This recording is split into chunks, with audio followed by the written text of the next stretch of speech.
Halo, apa kabar?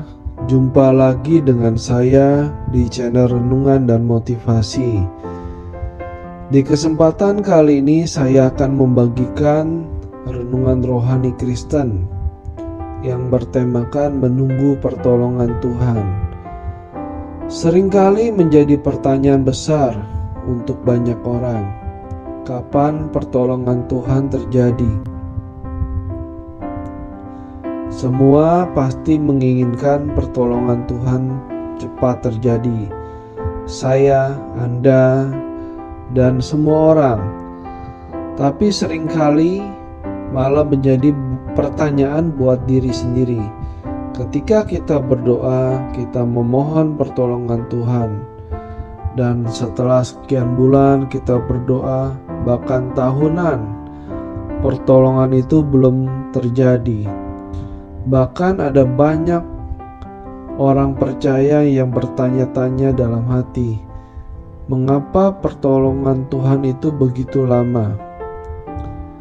Padahal Tuhan sendiri yang berkata di Matius 7 ayat 7 dan 8, mintalah maka akan diberikan kepadamu, carilah maka kamu akan mendapat, ketoklah, maka pintu akan dibukakan bagimu.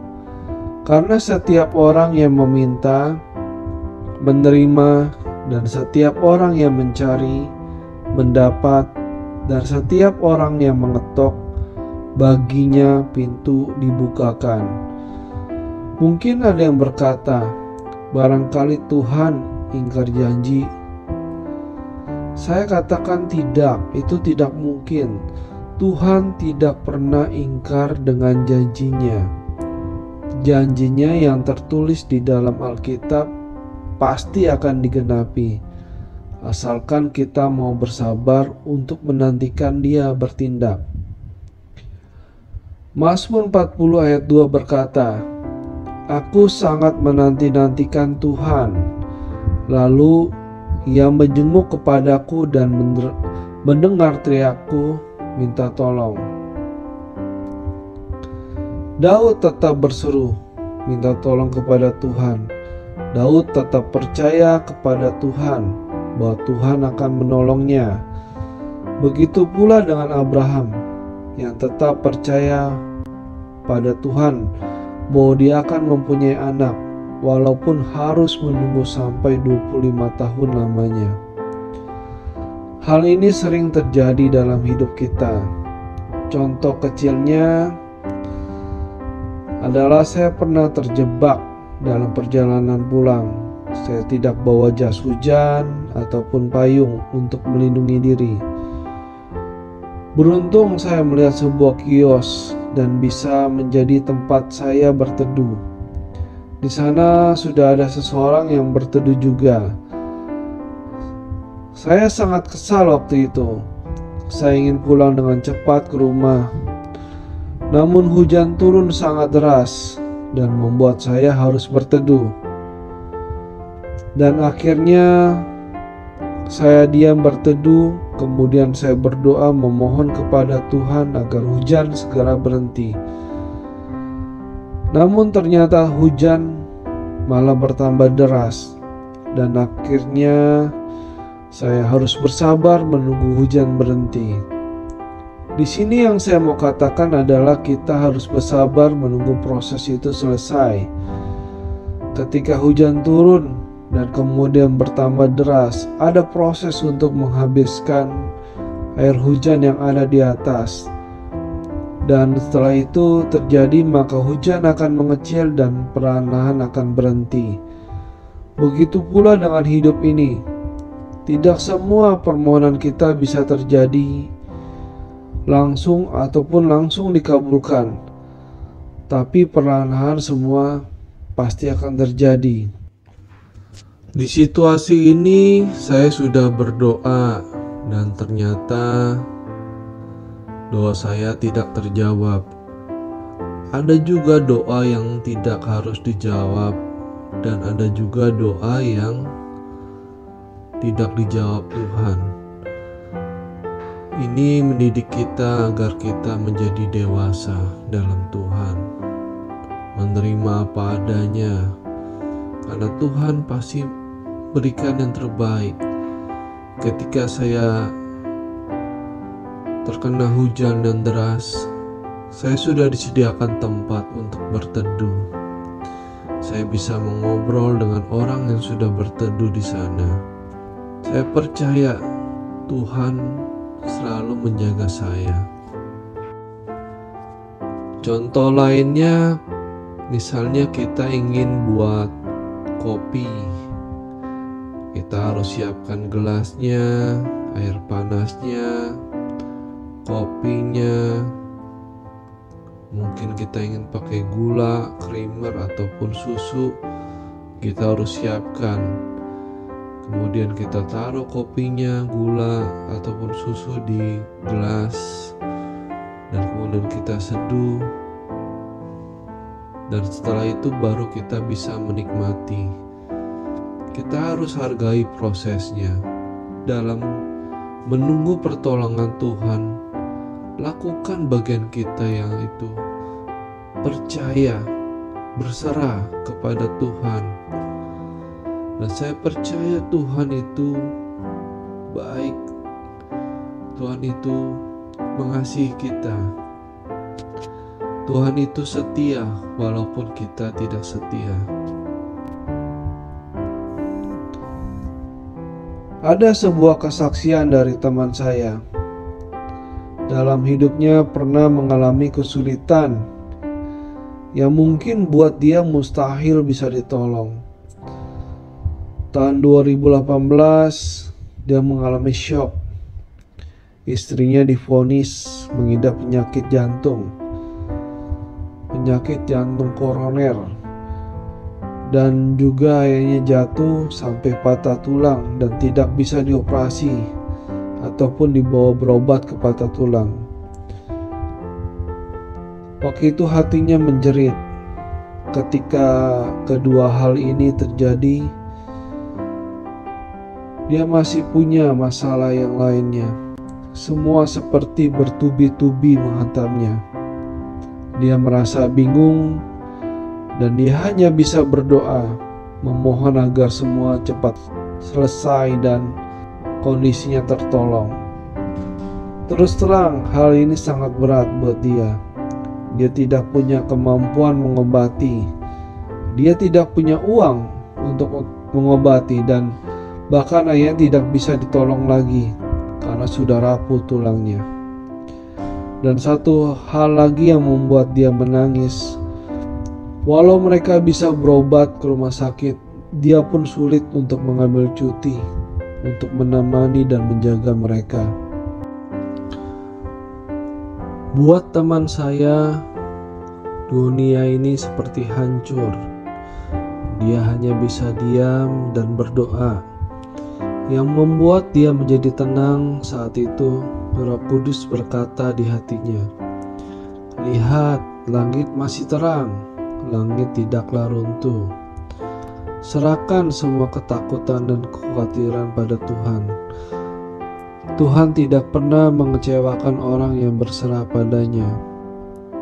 Dan waktu terus berlalu, istrinya pun akhirnya berhasil pasang 2 ring dengan BPJS. Puji Tuhan, Tuhan berikan dokter yang terbaik untuk memasangkan ring padanya. Walau ayahnya masih sakit, dia menjadi lebih lega karena sebagian masalah sudah lepas. Tahun 2020 kembali dia dikagetkan. Istrinya divonis harus melakukan operasi bypass jantung. Hal ini membuat dia dan keluarga besarnya kaget. Teman saya dan keluarganya merasa operasi via BPJS tidak nyaman. Dan pada waktu itu juga istrinya direkomendasikan untuk operasi di rumah sakit yang lain. Kembali teman saya terdiam, hatinya menjerit. Dia merasa putus asa. Dia merasa begitu banyak masalah terjadi. Masalah lama belum selesai, timbul masalah lain. yang hanya bisa dilakukannya adalah berdoa dan terus berdoa. Tapi tidak ada perubahan sampai akhirnya memasuki tahun 2021 dalam keadaan pasrah sama Tuhan. Dan tahun 2021 itu buat teman saya adalah tahun yang kelam. Tahun di mana dia dimutasi pekerjaannya dan bertambah banyak pekerjaannya tanpa ada tambahan gaji. Tahun 2021 bertambah rumit buat teman saya ketika kendaraannya rusak berulang kali. Banyak peralatan di rumahnya rusak silih berganti seperti AC dan TV, kulkas, semua rusak. Bulan Maret mereka sekeluarga terkena corona. Walaupun kena, mereka masih bisa bersyukur karena sanggup melewati semua keadaan tersebut dengan baik, walaupun mereka mempunyai penyakit bawaan. Masalah terus berlanjut. Bulan keempat ayahnya dipanggil Tuhan, dan bahkan dia tidak sempat melihat ayahnya lagi karena terlambat sampai ke rumah. Dan satu hal yang membuatnya sangat kesal dan sedih, respon atasannya di kantor yang menanyakan kapan dia masuk kerja dengan kondisi ayahnya belum dikubur.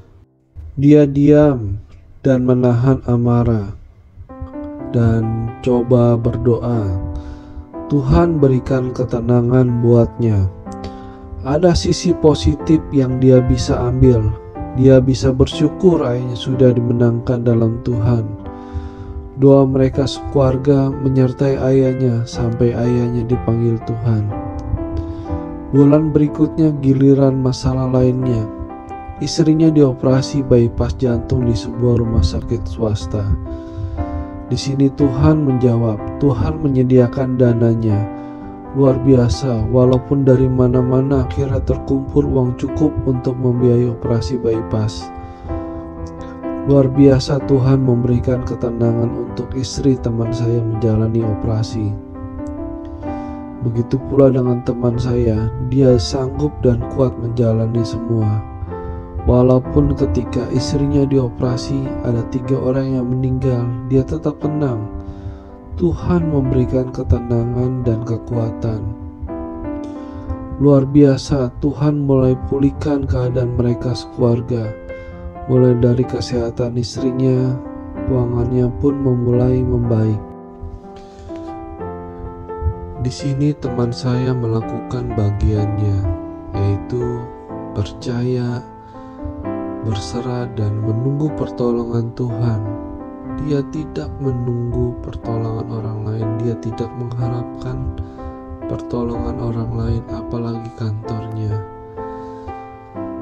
Dan Tuhan menolong dia. Tuhan tidak pernah terlambat dalam menolong. Tuhan juga tidak terlalu cepat dalam menolong, tapi Tuhan membuat semuanya tepat pada waktunya. Saya percaya apa yang terjadi pada mereka bisa saja terjadi pada siapapun. Intinya, Tuhanlah kekuatan mereka. Ketika mereka takut, mereka khawatir, ada Tuhan yang menjaga. Walaupun mereka tidak bisa melihat dan mengerti jalan Tuhan, Tuhan tetap ada di belakang layar dan menjaga serta menolong, bahkan memulihkan mereka. Ibrani 13 ayat 5b. Karena Allah telah berfirman, Aku sekali-kali tidak akan membiarkan engkau, dan aku sekali-kali tidak akan meninggalkan engkau. Dalam Tuhan tidak ada yang mustahil. Jika kita tidak bisa berbuat apa-apa, tetaplah tenang, diam, dan berdoalah karena Tuhan ada. Dan jangan pernah tinggalkan Tuhan. Kasih-Nya sangat nyata. Kuasa-Nya sanggup menolong dan mengangkat kita. Sesulit apapun kondisimu, Tuhan sanggup merubah keadaan lewat jalan apapun. dan jalan-jalannya, walaupun kita tidak paham, asal kita melakukan bagian kita, yaitu percaya, maka Tuhan akan menolong kita. Semua akan indah pada waktunya. Amin. Demikianlah renungan dan motivasi hari ini. Semoga berguna, dan jangan lupa support kami selalu dengan cara like, share, komen, dan subscribe channel ini. Terima kasih.